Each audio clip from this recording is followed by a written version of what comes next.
नमस्कार. स्मार्ट इचलकरंजीच्या या अत्यंत विशेष आणि चर्चेच्या मुलाखतीमध्ये आपलं मनःपूर्वक स्वागत आहे. इचलकरंजी सहकाराचं, यंत्रमागाचं आणि राजकीय संघर्षाचं शहर म्हणून ओळखलं जातं. अनेक दशक या शहराचं राजकारण काही मोजक्याच कुटुंबाच्या आणि संस्थांच्या भोवती फिरत राहिलं.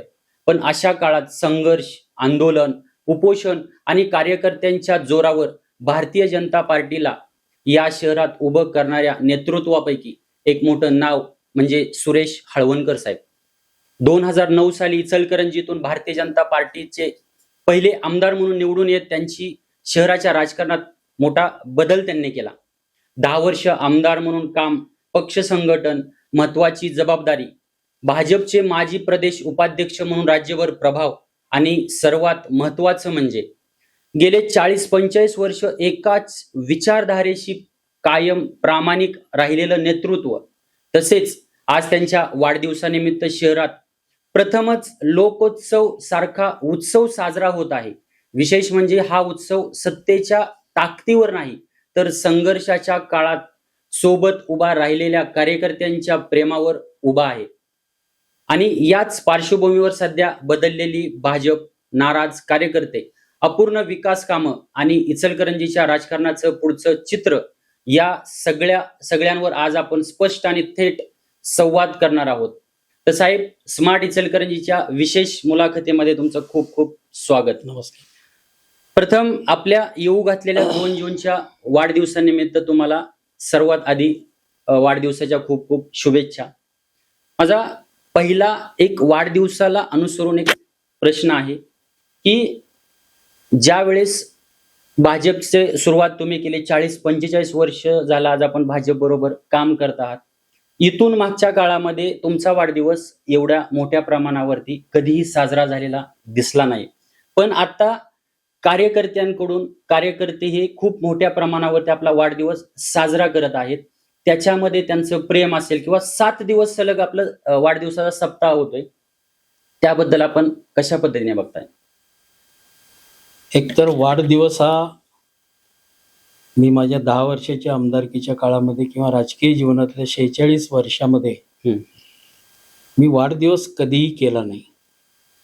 पण ते माझ्या प्रिन्सिपल तत्वामध्ये बसत नाही आहे, त्यामुळे मी स्वतःचा वाढदिवस कधी केला नाही.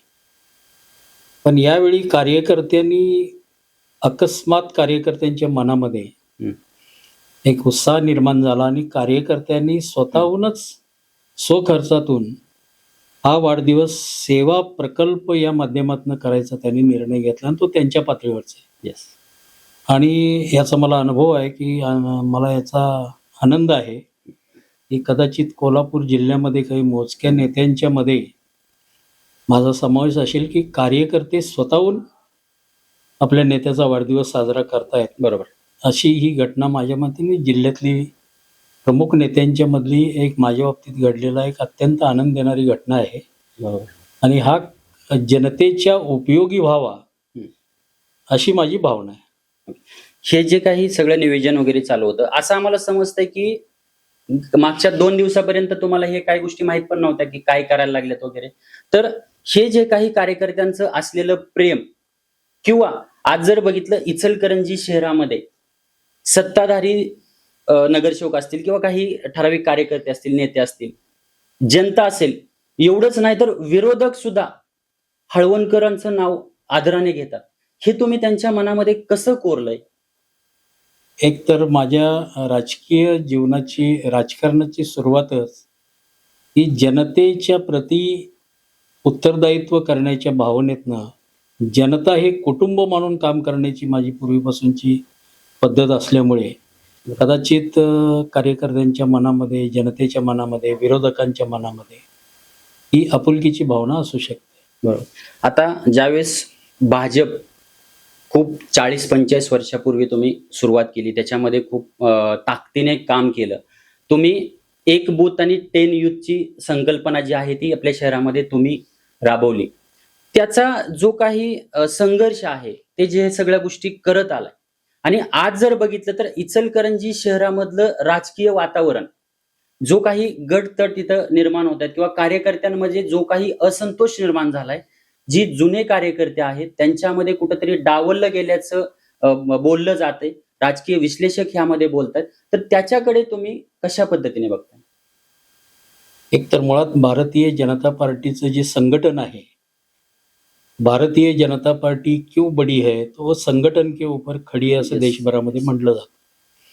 आणि त्यामुळं बूथ रचना असेल, कार्यकर्त्यांचं युनिट जमिनीवरचं संघटन असेल, ते कार्यकर्ता केंद्रबिंदू मानून आपण ते काम केलं.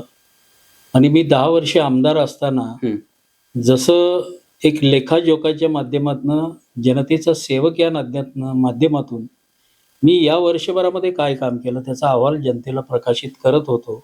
पश्चिम महाराष्ट्रातल्या मोजक्या आमदारांच्या मध्ये माझा समावेश असेल की आपल्या कामाचा अहवाल जनतेला प्रकाशित करणारा आमदार याच्या पूर्वी आणि नंतर हे कुठल्याही आमदारांच्याकडनं घडलं नाही. असं काम माझ्याकडनं झाल्यामुळं लोकांच्या मध्ये त्याकडे बघण्याची एक सकारात्मक दृष्टिकोनाची वृत्ती होती.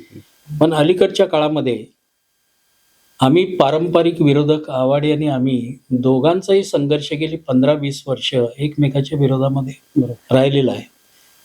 आवाडे 19ला निवडून आल्यानंतर ते भारतीय जनता पार्टीला त्यांनी पाठिंबा दिला आणि 5 वर्ष त्यांनी कोणतीही अपेक्षा न करता ते पक्षाशी प्रामाणिक राहिल्यामुळे मला देवेंद्र फडणवीसनी विनंती केली की यांना आता पक्षामध्ये घ्यावं लागेल आणि मी त्याला मान्यता दिली आणि त्याचा फायदा पण झाला की आवाडे आणि आम्ही एकत्रित आल्यानंतर विरोधकांचं अस्तित्व शिल्लक राहणार नाही बरोबर. असा नॅरेटिव्ह तयार झाला आणि इचलकरंजीमध्ये पहिल्या महापालिकेच्या निवडणुकीमध्ये पहिला महापौर भारतीय जनता पार्टीचा आणि 43 नगरसेवक हे हे भारतीय- कमळ चिन्हाचे भारतीय जनता पार्टीचे निवडून आले. त्याचा नक्कीच फायदा झाला. पण अलीकडच्या काळामध्ये कार्यकर्त्यांच्या मध्ये अशा पद्धतीची भावना तयार झाली की आम्हाला डावललं जाते. खरं म्हणजे ती भावना योग्य नाही. प्रत्येक कार्यकर्त्याला योग्य संधी मिळेल. इचलकरंजीमध्ये आवाडे गट, हळवणकर गट असा कुठलाही गट नाही आणि पक्षामध्ये भारतीय जनता पार्टी ही एक शिस्तबद्ध पार्टी असल्यामुळे या पार्टीमध्ये असे व्यक्ती पातळीवरचे गट कधी नसतात.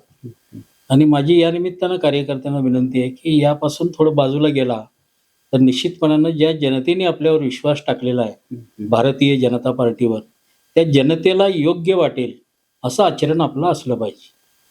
नाही सर, आपण साहेब जरी म्हणत असलो की हे गटतट वगैरे केलं नाही पाहिजे, पण कार्यकर्त्यांचं असं म्हणणं आहे की जी जुने कार्यकर्ते, जे निष्ठावंत कार्यकर्ते, त्यांचं स्पष्ट म्हणणं आहे की आम्हाला प्रत्येक वेळेस डावललं जातंय, प्रत्येक गोष्टीमध्ये डावललं जातंय.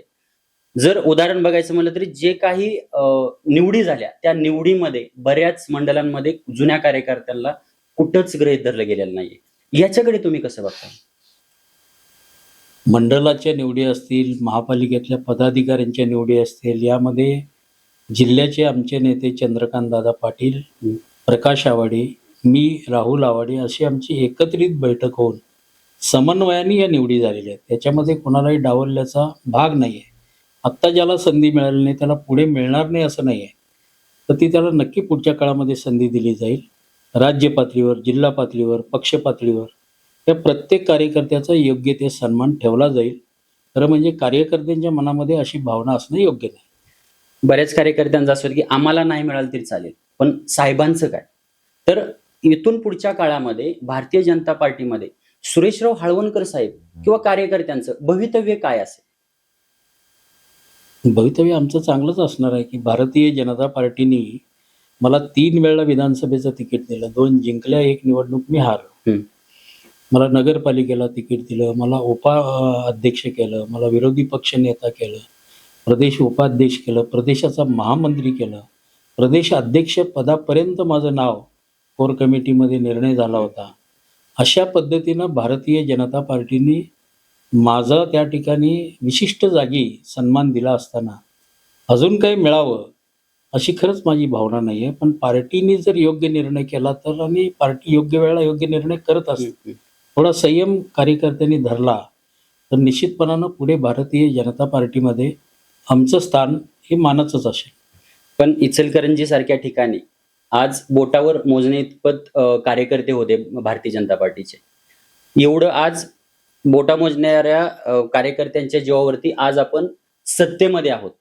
भारतीय जनता पार्टी नगरपालिकेत असेल किंवा आमदारकी असेल, ह्या सगळ्या गोष्टी ज्या आपण सत्तेमध्ये रुजवलाय, सत्ता स्थापन केली, त्याच्यामध्ये सुरेश हळवणकर यांचा खूप मोठा वाटा आहे. पण आज का डावललं जातंय मग? नाही, असं अनावधानाने कुठल्या तरी प्रशासकीय अधिकाऱ्यांच्या माध्यमातून ते होत असेल.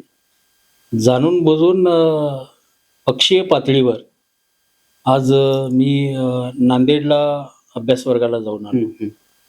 मी इकडे अलिबागला अभ्यास वर्गाला जाऊन आलो. मुंबईच्या अभ्यास वर्गाला मी जाऊन आलो. काल मी कर्नाटकमध्ये एकसंब्याला जल्ले वहिनींच्या त्या ठिकाणच्या अभ्यास वर्गाला मी जाऊन आलो.